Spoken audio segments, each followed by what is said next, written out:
मेरा नाम शांतनु है और कोई पहले से जानता है मुझे? नहीं, बीच में पेपर वेपर में कोरोना के दौरान बहुत फोटो आई थी तो सोचा पहचान रहा हूँ। अच्छा है, क्योंकि बेइज्जती बाद में घर तक नहीं जानी चाहिए। तो ओके, सो पता है हमारा भारत क्यों ज़्यादा इन्वेंट नहीं कर पाता है? क्योंकि जो साइंटिस्ट है वो नौकरी छोड़ के स्टैंड अप कर रहे हैं। So I am a scientist, I am a virologist, basically idea specialist. Okay, तो अभी रिसेंटली नौकरी छोड़ी है और इसमें आया हूँ। तो मैं सोचा कि कैसे करते हैं। और दूसरा, जय बिहार, मैं बिहार से हूँ, तो I am in Lucknow since last 12 years। तो बिहार के बारे में बहुत मिसकंसेप्शन है। हमारे बहुत सिंपल प्रोटोकॉल्स हैं। जैसे आप सब पाले जाते हैं, स्कूल जाते हैं, हमारे बहुत सारी चीज़ें जो मैं बताऊँगा थोड़ी देर में। लेकिन मैंने सोचा बोलूँ क्या आज। तो कल रात तक कोई प्लान नहीं था, बहुत सारे काम, मीटिंग्स, पहली बार था जीवन का। तो रात में मैंने सोचा कि साइंटिस्ट थोड़ा सा तो करे क्या, तो मैंने सोचा आपको स्टैंड अप का इतिहास बताता हूँ। तो स्टैंड अप कब से शुरू हुआ?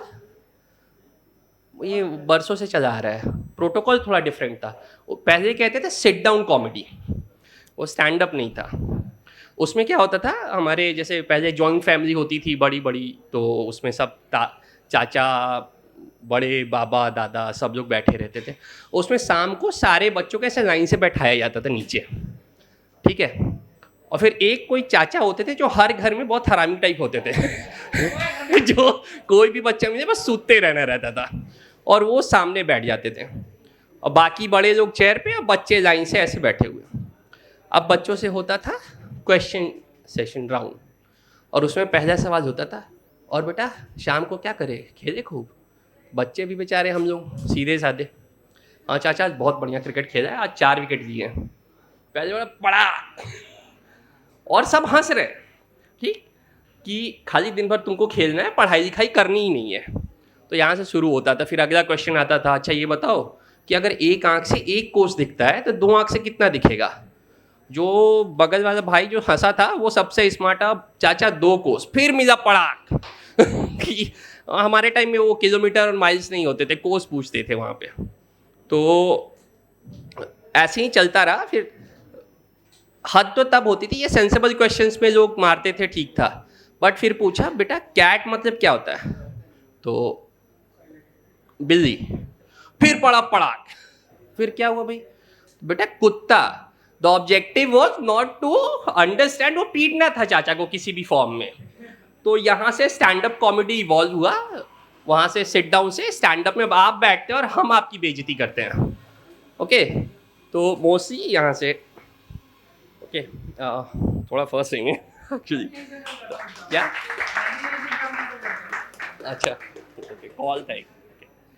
सो अभी आते हैं कि बच्चे में जब छोटे थे तो स्कूल जाते थे, सबकी एक मेमोरी होती है। आजकल देखेंगे कि बच्चे स्कूल जाते हैं, फ़ोटो खींचते हैं एकदम लाल पीला कपड़ा पहना के, बैग पे वो, और गले में वो बॉटल डाल के, और first day to school and all. हमारे टाइम प्रोटोकॉल अलग था।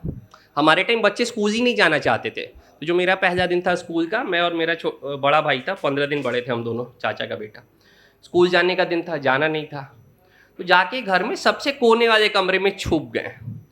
उसमें सब लोग आए ढूंढने, तो मिल तो रहे नहीं थे। तो जो जो आदमी ढूंढ पाया वो वहाँ से पीटना शुरू करता था, चल स्कूल जाना है। और पीटते पीटते घसीटते घसीटते नीचे जाता था। उसके बाद कपड़े वपड़े पहना के स्कूल भेजा जाता था। मेरे को भी भेजा गया। तो हमारे यहाँ एम्बेसडर थी और एक वेस्पा स्कूटर आया करता था। स्कूटर पे 2 भाई बैठे, स्कूल गए। स्कूल से जब चाचा स्कूटर लेके लौट रहे थे, वही जो हरामखोर टाइप चाचा थे जो जहाँ भी मुझे पीट देना था, तो उनके पीछे स्कूटर पे मैं खड़ा हो गया और चुपचाप धीरे से घर आ गया। तो गेट जैसे ही गाड़ी घुसी, दादी देख ली कि घर आया है, वहाँ से उठाई चप्पल और मारना शुरू किया स्कूल तक। तो ये हमारा पहला दिन ऑफ स्कूल था। तो बजाऊं क्या अपना हंसने वाला? मेरा स्टैंड अप थोड़ा सा ना, आपको जैसे आपके घर में होते होंगे ये बड़े भाई, जिनका लगता होगा कि क्या चूतिया जैसे बात कर रहा है। तो वो तो यूजुअली होता है कि यू कुड नॉट अंडरस्टैंड। तो आजकल फेसबुक पे आता है 90s किड्स एंड ऑल, ये कुछ नहीं है। क्लासिफिकेशन 3 है, मैं बताता हूँ। एक, जो बच्चे 2002 के पहले थे। एक, जो बच्चे 2002 से 2015 के बीच में थे। और तीसरे आए जो 2015 के बाद हुए। तो ये क्लासिफिकेशन कैसे है? 2002 के पहले ना फ़ोन में इनकमिंग आने का भी पैसा लगता था। तो जो सबसे चूतिया जनरेशन के बच्चे पैदा वो हम हैं। हम पे संस्कारों का भी बोझ है और हम लोग कूल भी हैं। ठीक है? तो 2002 में फ़ोन में इनकमिंग का पैसा लगता था। तो अगर उस टाइम आपके दोस्त हैं जो लोग बड़े होंगे वो रिलेट कर पाएंगे, एक की गर्लफ्रेंड बन पाती थी कि जिसके बाप के पैसे वही फ़ोन पे बात करेगा, नहीं तो नहीं होगा। तब वो रात में बात करता था। कौन बोला सही बात है? लग तो नहीं रहा उस जमाने के तुम। अच्छा 4 में हो। तो फिर क्या होता है कि उसमें एक बात करता था, बाकी उसके 3-4 रूममेट उसका सुन सुन के खुश हो लेते थे। उसकी गर्लफ्रेंड की बातें सुन के वो खुश होते रहते थे। फिर थोड़ा जनरेशन चेंज हुआ, फिर आए एक हमारे भाई साहब थे, कर्जो दुनिया मुट्ठी में। रिलायंस का फ़ोन आया जब रिक्शे वाला भी लेके घूम रहा था।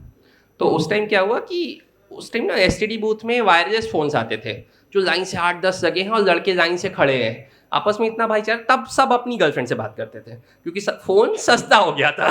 नहीं तो दूसरों का ही सुन के चलाना पड़ता था। ठीक, तो वो ज़माने में चलता रहा। फिर एक जनरेशन आया 2015 के बाद, जो हुआ हमारा जियो जी भर के। अब लोग दूसरों की गर्लफ्रेंड से बात करते हैं। ओके?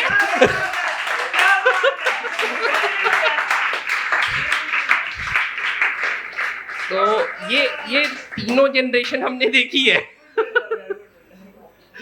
ओके, फिर आते हैं हमारे बिहार में ना बहुत प्रेशर होता है। जैसे यहाँ पे लोग जैसे पाले जाते हैं, आप लोग परवरिश की जाती है आपने, हमें पाला गया है भेड़ बकरियों की तरह। बस एक मतलब जो मैम समझ पा रही हैं। ठीक है, तो फिर क्या होता है कि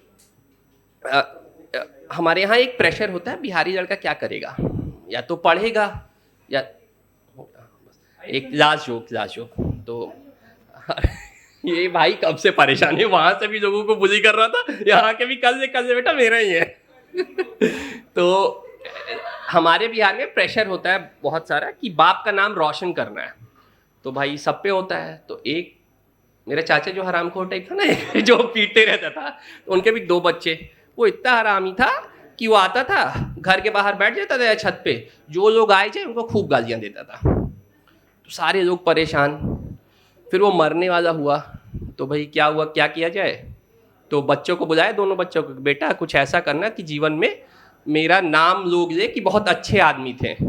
तो बच्चे कंफ्यूज, पापा करना कैसे है? बिहार में प्रोटोकॉल फिक्स है भाई, बाप जो कहा है वो करना है। नहीं तो ये जो शायरी वायरी गा रहे हैं ना कि खंजर वंजर मारे जाते भी पेट के, अगर घर पे कोई वीडियो देख ले तो। तो बोला कैसे करना है? तो बाप बोला बेटा जब घर से बाहर जाएंगे लोग तुम्हारे गुजरेंगे तो दोनों भाई डंडे से मारना। ये 2-3 दिन तक चला। फिर सारे मोहल्ले के लोग आने लगे, अरे वो साहब तो बहुत बढ़िया आदमी थे, बच्चे तो बड़े हरामखोर हैं। तो बाप का नाम रोशन कर डाला। Thank you, that was my time and thank you.